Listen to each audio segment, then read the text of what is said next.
اعوذ باللہ من الشیطان الرجیم بسم اللہ الرحمن الرحیم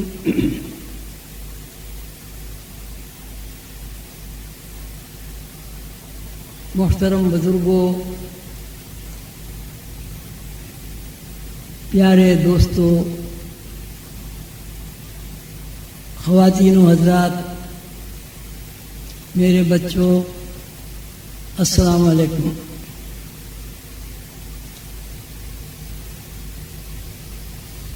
اس وقت کافی دیر ہو گئی ہے اور مجھے جو کچھ عرض کرنا ہے وہ میں بہت مختصر عرض کروں گا۔ اس کی دو وجوہات ہیں۔ ایک تو یہ کہ دیر بہت ہو گئی ہے، آپ حضرات نے ابھی کھانا بھی نہیں کھایا۔ دوسری یہ کہ مجھے ٹھیک ٹھاک سردی لگ رہی ہے۔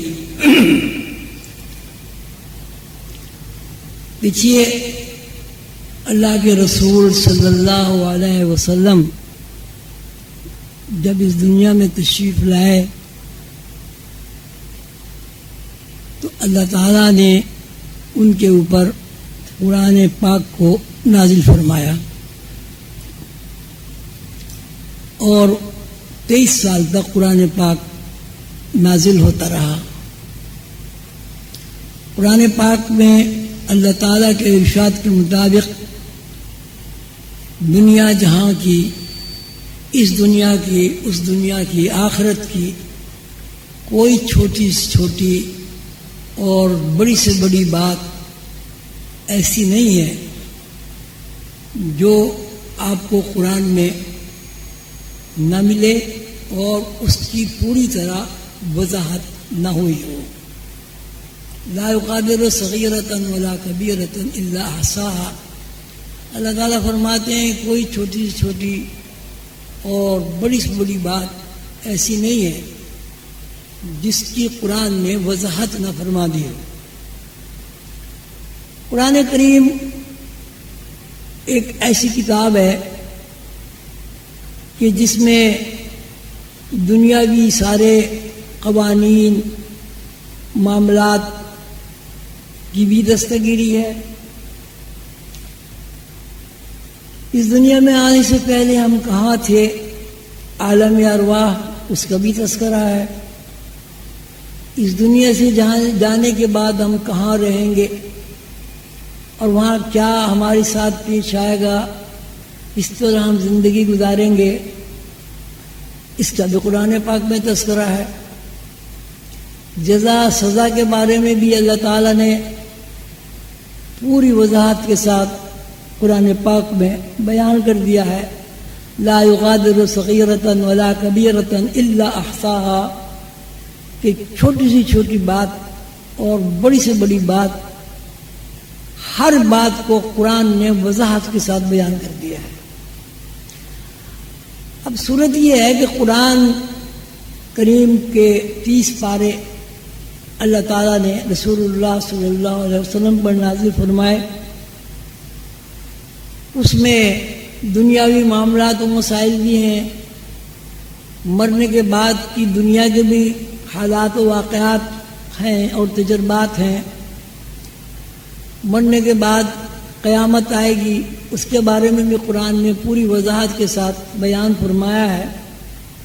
جنت دوزخ کا بھی تذکرہ ہے۔ یہ بھی اللہ تعالیٰ نے بتا دیا ہے کہ چھوٹی سی چھوٹی بات اور بڑی سے بڑی بات کا ایک ریکارڈ ہے۔ ہم جو کچھ یہاں کرتے ہیں، برائی کریں یا اچھائی کریں، کتاب المرقوم اللہ تعالیٰ نے فرمایا ہے کہ ہر بات لکھی جا رہی ہے۔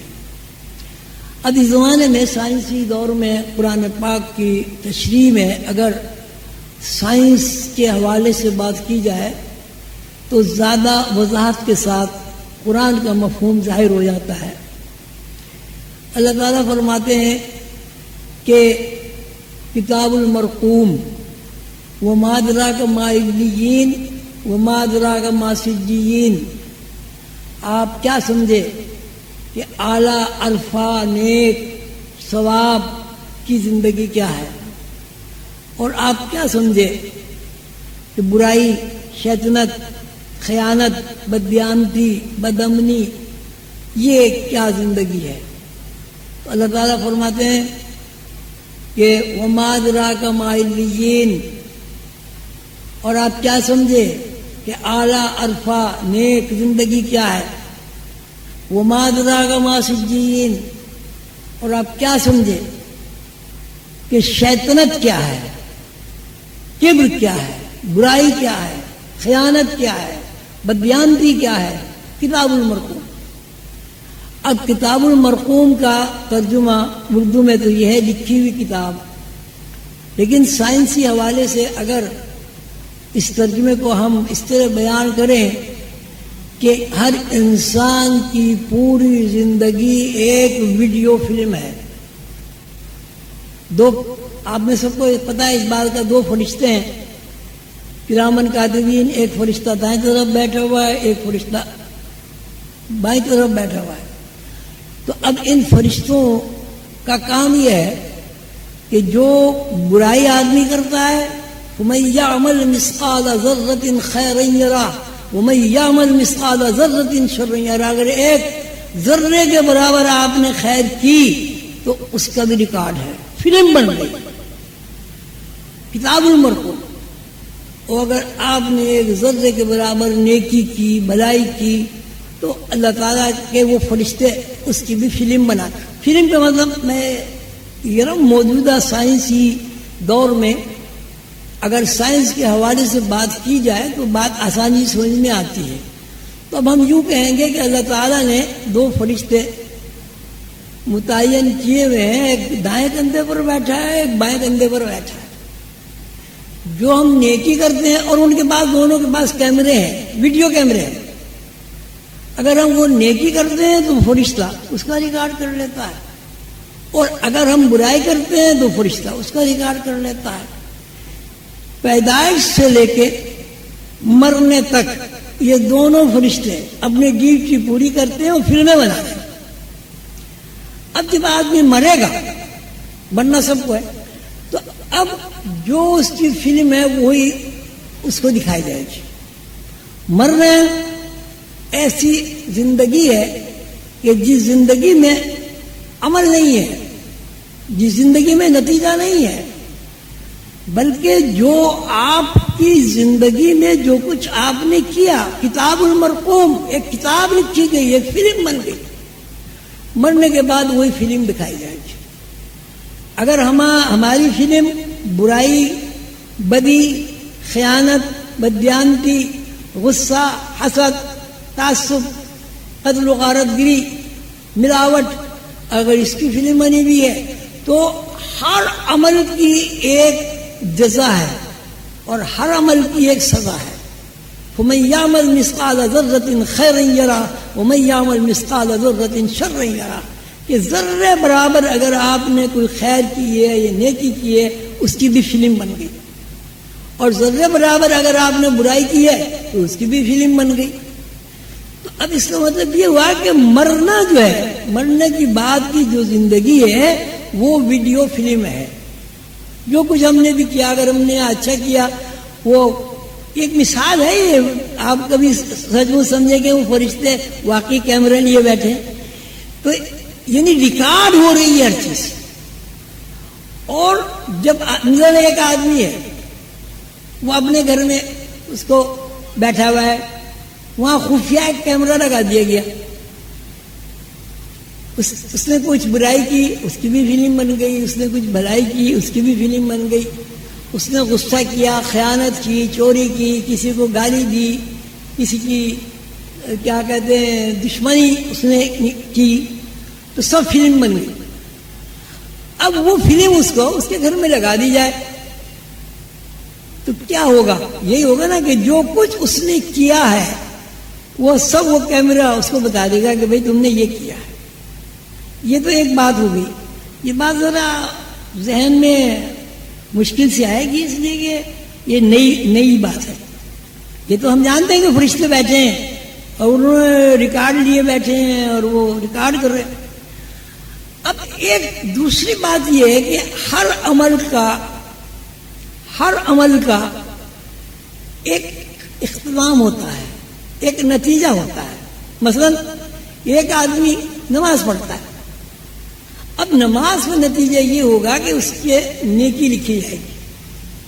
لیکن نماز میں اگر وہ خیالات میں پوری نماز پوری کرتا ہے اور اپنا حساب کتاب کرتا ہے کہ دکان میں جاؤں گا اتنے پیسے ملیں گے، اماں نے یہ دیے تھے، ابا نے یہ دیے تھے فلاں، تو وہ بھی اس کی بھی فلم بن جائے گی. تو فَمَن يَعْمَلْ مِثْقَالَ ذَرَّةٍ خَيْرًا يَرَهُ وَمَن يَعْمَلْ مِثْقَالَ ذَرَّةٍ شَرًّا يَرَهُ کا مطلب یہ ہے کہ ہم جو بھی کچھ کر رہے ہیں وہ چیز ریکارڈ ہو رہی ہے. اللہ تعالیٰ نے اس کو 30ویں پارے میں کتاب المرقوم فرمایا ہے. اب جب انسان مرتا ہے، اب دیکھیں بڑی سوچنے کی بات یہ کہتے ہیں حساب کتاب ہوگا، قیامت تو آئی نہیں تو حساب کتاب کیسے ہوگا؟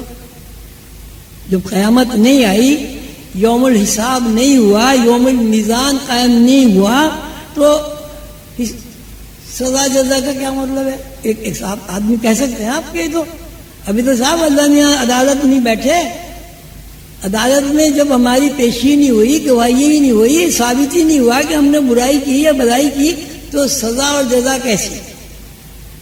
تو ہوتا یہ ہے کہ جو کچھ ہم کرتے ہیں اس کا ریکارڈ ہوتا ہے، اس کی فلم بنتی ہے. اب جو کچھ ہماری معلومات ہیں ان معلومات کے نتیجے میں اس عمل کے ساتھ جو اس کا نتیجہ ہوگا وہ بھی اس کی بھی تصویر بن جاتی ہے. مثلا ایک آدمی ہے وہ چوری کرتا ہے تو ریکارڈ یہ ہے ہمارا، اللہ کا بتایا ہوا قانون یہ ہے کہ جو کوئی چوری کرے گا اس کا ہاتھ کٹ جائے گا. تو وہاں جو فلم بنے گی تو وہ یہ بنے گی کہ ایک آدمی نے زید نے چوری کی، وہ پکڑا گیا اور اس کا ہاتھ کاٹ دیا گیا. اب آپ یہ کہیں گے صاحب تو فلم کا کام ہے، اگر فلم میں میرا ہاتھ کٹ گیا اور میں نے دیکھ لیا تو مجھے تو پتا ہے کہ میں فلم نہیں، یہ بات نہیں ہے. دیکھیے ہم فلم دیکھتے ہیں، ہمیں پتا ہے کہ کسی آدمی نے فلم لکھی ہے، ہمیں یہ بھی پتا ہے کہ پردے پہ سین آ رہا ہے، لیکن ہم کوئی ایسا سین آتا ہے رونے والا تو ہم رو پڑتے ہیں، کوئی سین ہنسنے والا آتا ہے تو ہم قہقہ لگاتے ہیں. کیوں؟ اس لیے کہ وہ ہم یہ بھول جاتے ہیں کہ ہم اس وقت فلم دیکھ رہے ہیں. تو مرنے کے بعد جو ہماری یہ فلم چلے گی تو اس میں ہم یہ بھول جائیں گے کہ ہم فلم دیکھ رہے ہیں. اگر ہم نے چوری کی ہے تو پورا اس کا جو پروگرام ہے چور کا وہ بنے گا کہ وہ گھر سے نکلا، اس نے ارادہ کیا، پھر چھپ کے وہ گیا، پھر اس نے کسی گھر کا تالا توڑا، پھر وہاں سے اندر گھسا، پھر اس نے جا کے وہاں سے چوری کر لی اور چوری کر کے وہاں سے اپنے گھر آ گیا. یہ اس کی ویڈیو فلم بن رہی ہے. اب اس کا نتیجہ یہ ہے شرن کہ جو آدمی چوری کرے گا اس کا ہاتھ کاٹ دیا جائے گا. تو اب فلم میں ہاتھ کاٹنا بھی شامل ہو جائے گا. تو مرنے کے بعد آدمی یہ دیکھے گا کہ میں وہاں گیا، میں نے چوری کی، وہاں سے میں چرا کے لے آیا اور میں پکڑا گیا اور میرا ہاتھ کاٹ دیا گیا. ہے یہ فلم، ابھی ہاتھ نہیں کٹا اس کا، لیکن وہ فلم میں اتنا محو ہو جائے گا جس طرح ہم فلم دیکھنے میں محو ہو جاتے ہیں کہ جب وہ اپنا ہاتھ کٹتے ہوئے دیکھے گا تو وہ روئے گا، چلائے گا، ہائے وائے کرے گا. اور جب وہ فلم سے اس کا تعلق ٹوٹے گا پھر وہ دیکھ لے گا کہ میرا تو ہاتھ ٹھیک ہے تو نہیں کٹا. ہر عمل کا اسی طرح اللہ تعالیٰ کے یہاں نظام ہے. فرشتے متعین ہیں، فَمَن يَعْمَلْ مِثْقَالَ ذَرَّةٍ خَيْرًا يَرَهُ اور وَمَن يَعْمَلْ مِثْقَالَ ذَرَّةٍ شَرًّا يَرَهُ. اگر ایک ذرے کے برابر تم نیکی کرتے ہو تو اس کا اجر تمہیں ملے گا، یعنی اس کے ساتھ لکھا جائے گا. اور اگر ایک ذرے برابر برائی کرتے ہو تو اس کا بھی ریکارڈ بن جائے گا، وہ بھی لکھا جائے گا. تو اب یہ جو ہماری زندگی ہے یہ ساری زندگی ریکارڈ ہے. جو فرشتے نا کرامن کاتبین جسے آپ کہتے ہیں، تو کیوں بیٹھے ہیں وہ؟ تو ان کرامن کاتبین کو اگر مثال کے طور پر سمجھنے کے لیے آپ آٹومیٹک کیمرے کہہ رہے ہیں کہ آٹومیٹک ویڈیو کیمرے رکھے ہوئے، ہم جو بھی کچھ کر رہے ہیں وہ کیمرے فلم لے رہے ہیں۔ جب ہم فارغ ہوں گے اس کام سے اور کیمرہ کھلے گا تو ہم یہ دیکھیں گے کہ ہم نے فلاں جگہ چوری کی، فلاں آدمی کی غیبت کی، فلاں آدمی کو مارا، فلاں آدمی کا کیا کہتے ہیں ہم نے فلاں آدمی کو گالی دی، اور یا بھائی ہم نے ایک بھوکے آدمی کو کھانا کھلایا، ہم نے کسی یتیم کی مدد کی، ہم نے کسی کی تعلیم پوری کرا دی، کسی گھر میں شادی ہو رہی تھی وہاں جہیز کا انتظام نہیں تھا، ہم نے جہیز کا اہتمام کر دیا۔ تو اب یہ اجر اور عمل یہ دونوں ساتھ ساتھ اللہ کے نظام کے تحت کہتے ہیں، اور اسی کو اللہ تعالیٰ نے 30 پارے میں کتاب المرقوم فرمایا ہے۔ یہ ایک تو یہ بات آدمی کو، ہر آدمی کو یہ سمجھنی چاہیے کہ میں کتنا ہی چھپا کے کوئی کام کروں تو فرشتوں سے نہیں چھپتا، اللہ سے نہیں چھپتا۔ اگر ہم نیک عمل کرتے ہیں تو اس کی بھی فلم بن رہی ہے، اور اگر ہم برائی کرتے ہیں تو اس کی بھی فلم بن رہی ہے۔ جیسے ہی ہم مریں گے وہ فلم چلنی شروع ہو جائے گی۔ مرنے کے بعد جزا سزا تو ہے لیکن عمل نہیں ہے۔ لیکن اگر آپ وہاں نماز پڑھیں نہ پڑھیں، نماز پڑھیں بڑی اچھی بات ہے، نہ پڑھیں کچھ بھی نہیں، جزا سزا کا جو بھی قانون ہے، لہا ما کسبت ولکم ما کسبتم ولا تسألون عما کنتم تعلمون، کہ جو کچھ جزا اور سزا کا جو قانون ہے وہ اس دنیا میں ہے۔ اب ایک بات تو یہ ہمیں سمجھنی چاہیے کہ ہم جو بھی کچھ کر رہے ہیں، اچھائی کر رہے ہیں یا برائی کر رہے ہیں، وہ ریکارڈ ہو رہی ہے، یعنی اس کی ویڈیو فلم بن رہی ہے۔ اب ظاہر ہے ویڈیو فلم بنانے والے بھی فرشتے ہیں، اپنی طرف سے تو انہیں کچھ بھی نہیں کرنا، وہ تو ایک ڈیوٹی ہے ان کی، وہ پوری کر رہے ہیں۔ ایک بات تو یہ بہت زیادہ تصوف والے اس بات کو بیان کرتے ہیں کہ یہ بات ہر آدمی کے ذہن میں ہونی چاہیے کہ ایک ذرے برابر اگر آپ نے خیر کی ہے وہ بھی ریکارڈ ہے، اس کا اجر بھی ریکارڈ ہے، اگر آپ نے ایک ذرے برابر شر کیا ہے وہ بھی ریکارڈ ہے اور اس کی سزا بھی ہے۔ فَمَن يَعْمَلْ مِثْقَالَ ذَرَّةٍ خَيْرًا يَرَهُ وَمَن يَعْمَلْ مِثْقَالَ ذَرَّةٍ شَرًّا يَرَهُ۔ ایک تو یہ بات ہو گئی۔ دوسری بات یہ ہے کہ جو بھی بچہ یہاں پیدا ہوتا ہے سب جانتے ہیں، اگر اس کے اندر روح نہ آئے تو بچہ مردہ پیدا ہوتا ہے۔ جانتے ہیں نہیں جانتے بھائی؟ ہیں آپ تو ایسے گمسم ہو گئے جیسے پتہ نہیں کوئی بھائی۔ اگر بچے میں جان نہ پڑے، بچے میں روح نہ آئے تو کیا ہوگا بھائی؟ ہیں مردہ پیدا۔ اچھا، اب وہ بچہ بڑا ہوتا ہے، بڑا کیوں ہوتا ہے؟ وہ کیوں ہوتا ہے بڑا؟ زور سے بولو۔ اس کے اندر روح ہے اس لیے بڑا ہوتا ہے۔ پھر جوان ہوتا ہے، کیوں جوان ہوتا ہے؟ پھر وہ بوڑھا ہوتا ہے، پھر وہ مر جاتا ہے۔ مر کیوں جاتا ہے جی؟ روح نکل گئی، روح چلی جاتی ہے۔ اس کا مطلب کیا ہوا؟ اب بتائیں، غور فرمائیں۔ بچہ پیدا ہوا، اگر اس کے اندر روح ہے تو وہ بچہ ہے، ورنہ مردہ ہے۔ جوان ہے، اگر اس کے اندر روح ہے تو جوانی ہے، اگر روح نہیں ہے تو جوانی نہیں ہے۔ بوڑھا آدمی ہے، جب تک اس کے اندر روح ہے وہ بوڑھا آدمی چل رہا ہے، پھر رہا ہے، چاہے وہ میری طرح ڈنگرا کے ہی چل رہا ہے، چل تو رہا ہے لیکن روح ہے تو چل رہا ہے نا۔ اب آدمی مر گیا، کیوں مر گیا جی؟ روح نکل گئی۔ اچھا، جب روح نکل گئی تو جسم کا کیا ہوا؟ جسم جی خراب تو ہوا نہیں، ایک دم تو خراب نہیں ہوتا، کئی گھنٹے تک صحیح رہتا ہے، لیکن روح نکلنے کے بعد اب نہ مردہ جسم سنتا ہے، نہ دیکھتا ہے، نہ سونگتا ہے، نہ کھاتا ہے، نہ پیتا ہے، نہ کھڑا ہوتا ہے، نہ بیٹھتا ہے، کچھ بھی نہیں کرتا. تو اصل وہ ڈیڈ باڈی جسم جس کو آپ کہتے ہیں، اصل جسم ہوا یا کوئی اور چیز ہوئی؟ پھر وہ کیا چیز ہوئی؟ زور سے بولو، مجھے آواز نہیں آتی. اگر آدمی کے اندر سے روح نکل جائے تو آدمی خراب تو نہیں ہوتا فوری طور پر، یا ہوتا ہے؟ ہوتا ہے. اب آپ کی آواز نہیں ہے، میں بہرا ہو گیا ہوں.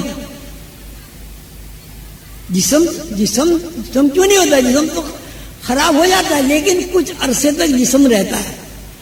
اور یہ قبر میں جو اللہ تعالیٰ نے قبر کا جو نظام بنایا ہے وہ بھی اسی لیے بنایا ہے کہ جسم کی سڑان، جسم کی خرابی، جسم میں کیڑے پڑنا اور جسم کو چیوٹے کھانا آپ نہ دیکھیں. ورنہ آپ دیکھیں ایک آدمی مر گیا، اس کو آپ قبر میں نہ دبائیں، کیا ہوگا؟ کیڑے کھائیں گے، بدبو آئے گی، تعفن ہوگا، کتے کھائیں گے، بلیاں کھائیں گی. تو قبر میں دفنانے کا کیا مطلب ہوا بھائی؟ کیا مطلب ہوا؟ تاکہ جسم جو ہے اس کی بے حرمتی نہ ہو. یا اس کے علاوہ بھی کچھ ہے؟ بھائی قبر میں جائیں گے، سب کو پتا ہے پہلے جسم پھولتا ہے، پھر پھٹ جاتا ہے، پھر کیڑے مکوڑے سے کھا لیتے ہیں. پھر یہ قبرستان والے کیا کرتے ہیں؟ قبریں کھود کے ہڈیاں ایک طرف کر دیتے ہیں، پھر اس قبر میں اور ایک اور دبا دیتے ہیں. میں کہنا یہ چاہ رہا ہوں، آپ یہ بتائیں کہ مادی گوشت پوست کا بنا ہوا جسم میں اگر روح نہ ہو تو اس جسم کی کیا حیثیت ہے؟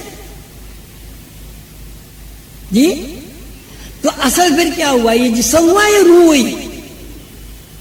اچھا، جب روح ہے اصل، جسم اصل نہیں ہے، تو ہمارے اوپر کیا ذمہ داری ہوتی ہے؟ ہم اپنے آپ کو پہچانیں، اپنی اصل سے واقفیت حاصل کریں. اس لیے کہ یہ عارضی اور فکشن ہے، سڑان، تعفن. جسم کا تعفن ہے. دیکھیے آپ نے دیکھا ہوگا اگر دفنانے میں کچھ دیر ہو جاتی ہے تو کتنی بدبو آتی ہے؟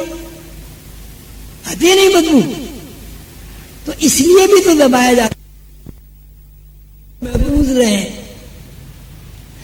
اب اس بات کا کیا خلاصہ ہوا بھائی؟ اصل کیا ہوئی؟ آپ کا یہ مادی جسم، مادی وجود اصل ہوئی یا روح ہوئی؟ آپ کون ہیں؟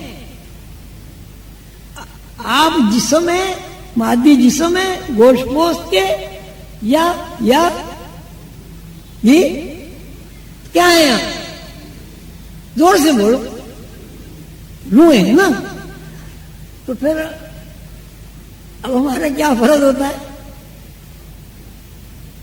ہمارا کیا فرض ہوتا ہے بھائی؟ یہ جو جسم ہے یہ تو بیکار ہے، جیسے ہی مریں گے سڑ جائے گا، کیڑے مکوڑے کھا جائیں گے. اگر لاش کہیں پڑی رہے گی تو کتے بلی کھا جائیں گے. ٹھیک ہے نا؟ اصل آپ کی کیا ہے؟ یہ مادی گوشت پوست کا جسم ہے یا روح ہے؟ جی اب ہمیں کیا کرنا چاہیے آپ ہی بتائیں. جی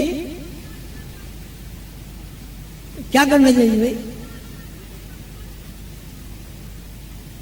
بھائی کوئی آدمی یار کوئی تو کھڑا ہو کے بتائے.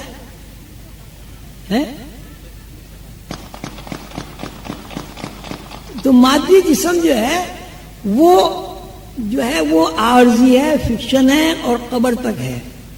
اصل چیز جو ہے روح ہے. روح جب تک اس جسم میں ہے، روح جب تک اس جسم میں ہے، آدمی چل رہا ہے، پھر رہا ہے، کھا رہا ہے، پی رہا ہے. تو اصل انسان یہ مادی وجود نہیں ہے، اصل انسان روح ہے. جب کوئی آدمی اس راز کو جان لیتا ہے تو وہ کوشش کرتا ہے کہ وہ اپنی روح کو پہچانے.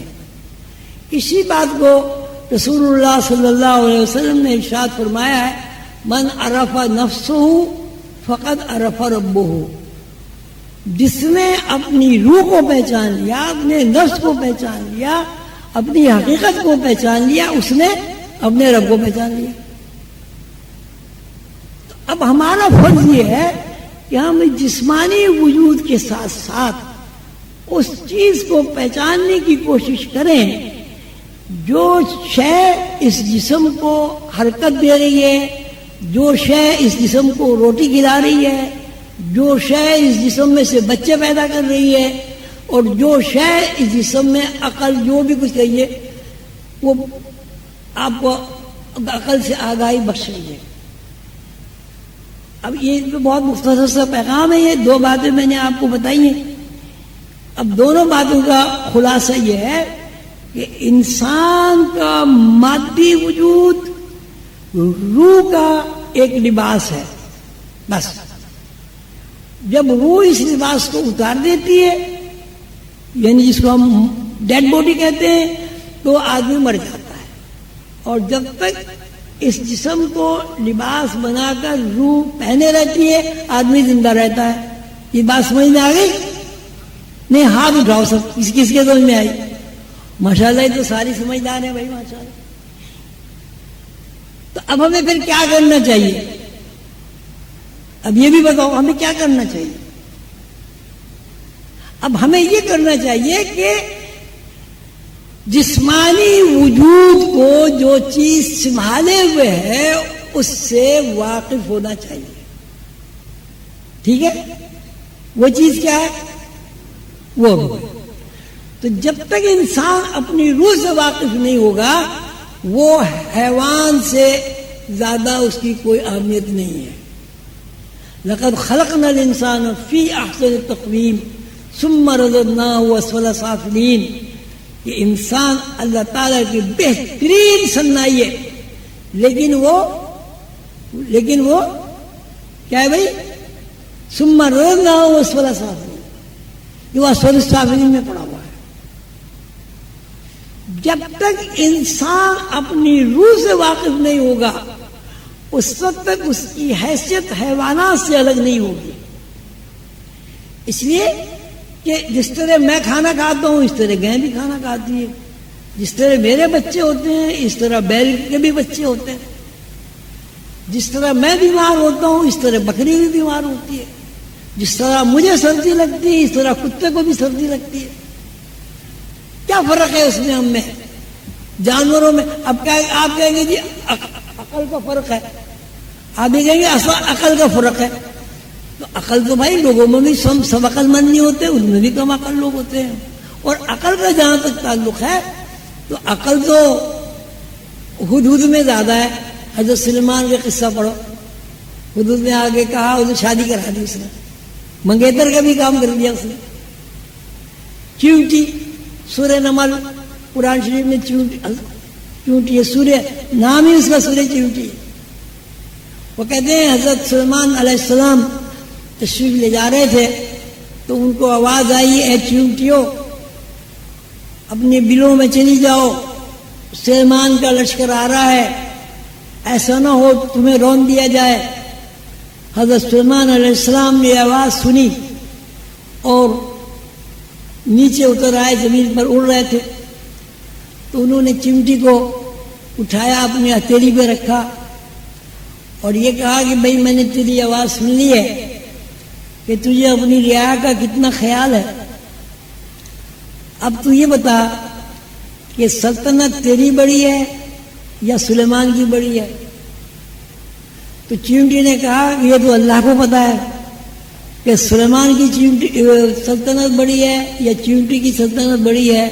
میں تو اتنی بات جانتی ہوں کہ اس وقت سلیمان کا ہاتھ ایک چیونٹی کا تخت بنا ہوا ہے. اس کا کیا مطلب ہوا؟ اس کا مطلب یہ ہوا کہ چیونٹی میں بھی عقل ہے، چیونٹی بھی باتیں کرتی ہے، چیونٹی بھی اپنی رعایا کی حفاظت کرتی ہے. عقل کا جہاں تک تعلق ہے، عقل انسانوں میں بھی سب تو عقل مند نہیں ہوتے، انسان بھی کم عقل ہوتے ہیں اور بہت عقل مند بھی ہوتے ہیں۔ اب انسان جو ہے لقد خلقنا الانسان فی احسن تقویم، اللہ تعالیٰ نے فرمایا کہ میں نے انسان میری بہترین تخلیق ہے، بہترین صنائی ہے، بہترین صورت ہے۔ کیوں ہے بہترین؟ بہترین اس لیے ہے کہ اس کے اندر زمین کے اوپر جو دوسری مخلوقات ہیں ان سے زیادہ صلاحیت ہے۔ وہ کیا صلاحیت ہے؟ وہ صلاحیت یہ کہ اللہ تعالیٰ نے آدم کو اپنی نیابت اور خلافت عطا کی ہے۔ آدم کے علاوہ جو دوسری مخلوق ہے اس کو اللہ تعالیٰ نے نیابت اور خلافت عطا نہیں کی۔ تو انسان اور حیوان میں کیا فرق ہوا؟ انسان حیوان میں یہ فرق ہوا کہ اگر انسان کو نیابت اور خلافت کا علم حاصل ہے تو وہ دوسری مخلوقات سے بڑی ہے، بڑی مخلوق ہے، باعزت ہے، بامرتبہ ہے۔ لیکن اگر انسان کو اللہ تعالیٰ کا وہ علم حاصل نہیں ہے جو ہمارے باپ آدم کو حاصل تھا، تو انسان کی اور حیوان کی تخلیق میں کیا فرق ہے بھائی؟ کوئی ہے فرق؟ کیوں بھائی بتاؤ،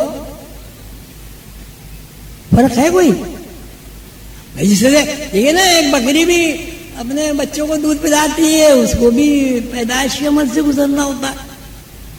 ایک ماں بھی اپنے بچے کو دودھ پلاتی ہے، اس کو بھی پیدائش کے عمل سے گزرنا ہوتا ہے۔ انسان اور حیوان میں بنیادی فرق یہ ہے کہ انسان اللہ تعالی کی امانت کا امین ہے۔ اللہ وعلم آدم الاسماء كلها ثم عرضهم على الملائکہ وقال انبئونی باسماء هؤلاء ان کنتم صادقین، کہ ہم نے آدم کو علم الاسماء سکھایا۔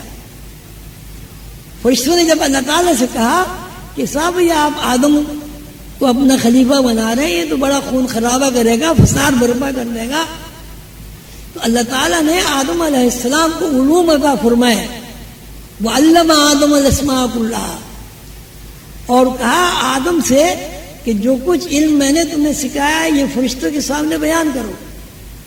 جب آدم علیہ السلام نے وہ علوم بیان کیے تو فرشتوں نے کیا کہا؟ قالوا سبحانک لا علم لنا الا ما علمتنا انک انت العلیم الحکیم۔ تب یہ جو آدم علیہ السلام کو آپ نے علم عطا فرما دیا یہ ہمیں حاصل نہیں ہے۔ تو آدم کی فضیلت اس بنیاد پر ہے کہ اللہ تعالیٰ نے آدم کو نیابت کے وہ علوم سکھا دیے ہیں جو کائنات میں دوسری مخلوق کو نہیں سکھائے۔ ٹھیک ہے بھائی، بات سمجھ میں آ گئی یا بھی نہیں آئی؟ آ گئی جو خدا حافظ، السلام علیکم۔ اللہ تعالیٰ آپ سب سے خوش ہو، راضی ہو۔ وہ کہتے ہیں شیخ چلی کا نام تو سنا ہوگا نا آپ نے، تو لوگ اس کو پکڑ لائے کہ بھائی تقریر کرو، بھائی تقریر کرو، بھائی تقریر کرو۔ بہت بڑا مجمع تھا، تو انہوں نے وہ آنا نہیں چاہتے تھے، خیر وہ آ گئے۔ تو انہوں نے کہا کہ بھائی جو کچھ میں کہنا چاہتا ہوں وہ تم لوگ جانتے ہو؟ تو لوگ نہیں جی ہم تو نہیں جانتے۔ تو کہنے کہ تم سارے جب اتنے جاہل آدمی ہو تمہیں بتانے کی کیا ضرورت ہے؟ السلام علیکم۔ لوگوں نے کہا یہ تو بڑا معاملہ خراب ہو گیا، پھر اسے پکڑ لائے شیخ سلی کو۔ تو لوگوں نے کہا کہ یہ کہیں گے کہ ہاں ہم جانتے ہیں۔ تو پھر شیخ سلی نے کہا کہ بھائی جو کچھ میں کہنا چاہتا ہوں تم جانتے ہو؟ انہوں نے کہا ہاں جی ہم جانتے ہیں۔ کہنے کہ تم جانتی ہو تمہیں بتانے کی کیا ضرورت ہے؟ وہ اسٹیج سے اتر آیا۔ لوگوں نے کہا تو بڑے تیز ہیں، کیا کریں ان سے، تقریر تو ضرور کرانی ہے ان سے۔ پھر پکڑ لائے۔ تو پھر اس نے پوچھا کہ بھائی، لوگوں نے کہا کہ آپ ایسا کریں گے، آدھے کہیں گے ہم جانتے ہیں، آدھے کہیں گے ہم نہیں جانتے۔ پھر وہ شیخ سندھی نے کہا کہ بھائی جو کچھ میں کہنا چاہتا ہوں علم کی باتیں تم جانتے ہو؟ تو آدھوں نے کہا جی ہاں ہم جانتے ہیں، آدھوں نے کہا ہم نہیں جانتے۔